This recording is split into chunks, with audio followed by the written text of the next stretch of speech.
तो हाय। तो बुक में टोटल 249 पेजेस हैं और मैंने पढ़ लिए हैं 25 पेजेस। तो अभी तक तो ऐसा कुछ भी नहीं मिला है कि ऐसा पढ़ के लगे कि अरे क्या पढ़ लिया।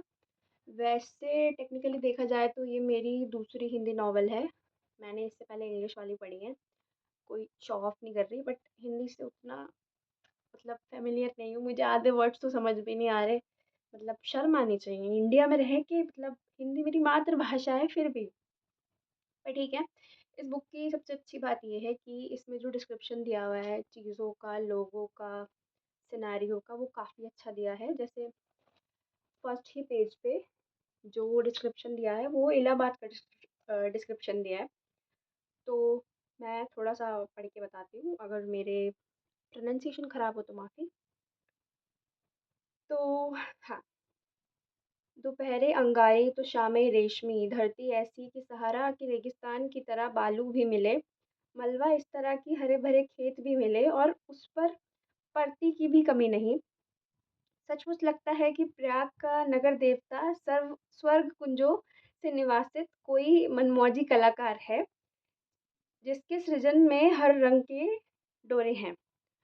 माफ़ी मेरी हिंदी के लिए, ऐसा नहीं मेरी हिंदी रीडिंग ख़राब है, ये थोड़े वर्ड्स ऐसे हैं तो।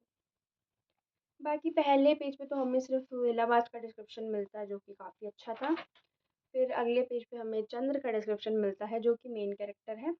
उसका पूरा नाम है चंद्र कुमार कपूर। हाँ यही था ना, सॉरी चंद्र सिंह कपूर। हाँ। तो बीच बीच में कुछ चीज़ें लाइक ऐसे बताई हैं कि ज़मीन पर बिछने वाली सोने की चादर परतों पर परतें बिछाती जा रही थी और पेड़ों की छायाओं का रंग गहराने लगा था। तो इस बुक में लाइक बहुत सारी ऐसी लाइन्स मिलती हैं जो बहुत लाइक ऐसा लगता है कि अरे क्या पढ़ लिया, लाइक मैक्स पोएट्री कर ली हिंदी में। तो हाँ। फिर उसके बाद स्टार्टिंग में तो ये चंद्र कहीं बैठा है और किसी का वेट कर रहा है आने का। वो सुधा का वेट कर रहा है क्योंकि वो उसको लाइब्रेरी की मेंबर बनाएगा। तो ऐसा ही चल रहा है। और सुधा का जो डिस्क्रिप्शन है वो मैं आपको बता देती हूँ। दुबली पतली नाटी सी साधारण सी लड़की, बहुत सुंदर नहीं, केवल सुंदर, बातचीत में बहुत दुलारी। तो ये सुधा का डिस्क्रिप्शन है। और चंद्र का डिस्क्रिप्शन भी मैं बता देती हूँ ताकि कैरेक्टर इमेजिन करने में आसानी हो। तो ओके, लेकिन चंद्र की बॉडी का डिस्क्रिप्शन नहीं है, ये उसके स्पेसिफिक डे का डिस्क्रिप्शन है। तो उसकी ऐसे पूरी बॉडी का डिस्क्रिप्शन तो अभी आया नहीं। तो मिलेगा तो बता दूंगी।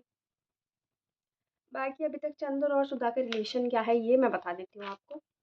तो मैं तो बहुत बोल रही हूँ। चंद्र जो है वो अपने घर से भाग के आया था पढ़ने के लिए एमए, क्योंकि उसके घर में नहीं पढ़ा रहे होंगे, ये तो नहीं बताया हमने कि क्यों भाग के आया। तो फिर से तो बोल दिया। सो बोलेंगे अब। तो वो अपने घर से भाग के आया था। तो यहाँ पे पढ़ रहा था इलाहाबाद में। फिर उसको डॉक्टर शुक्ला मिले। उसने लाइक एक छोटा सा कमरा लिया था और भाई स्ट्रगल कर रहा है। एक टॉपर वाली स्टोरी होती है ना, वही उसका स्टोरी है। डॉक्टर शुक्ला मिले। तो डॉक्टर शुक्ला ने कहा कि भाई ये बेचारा अकेले क्यों पढ़ रहा है, आजा मेरे घर आजा। तो लाइक डॉक्टर शुक्ला ने बहुत सपोर्ट करा उसका। और सुधा जो है वो डॉक्टर शुक्ला की बेटी है। वो रहती थी गाँव में। तो जब वो 13 ईयर्स की हुई तो गाँव वालों ने बोला है कि अब इसका शादी करो, लाइक शादी करो, दफ़ा करो। तो अब डॉक्टर शुक्ला पढ़े लिखे, पहले वो कॉलेज में थे, फिर वो ब्यूरो में चले गए। तो उन्होंने बोला मैं इतना पढ़ा लिखा तो मेरी बेटी भी पढ़ी लिखी होगी। तो जैसे ही सुधा यहाँ आई, उन्होंने उसका 8th क्लास में एडमिशन करा दिया। चंद्र जो है वो उम्र में बड़ा था सुधा से। यार ये सब मेरे को लिख के नहीं बताना चाहिए। ट्राई करेंगे इस वीडियो पे रिस्पॉन्स कैसा आता है।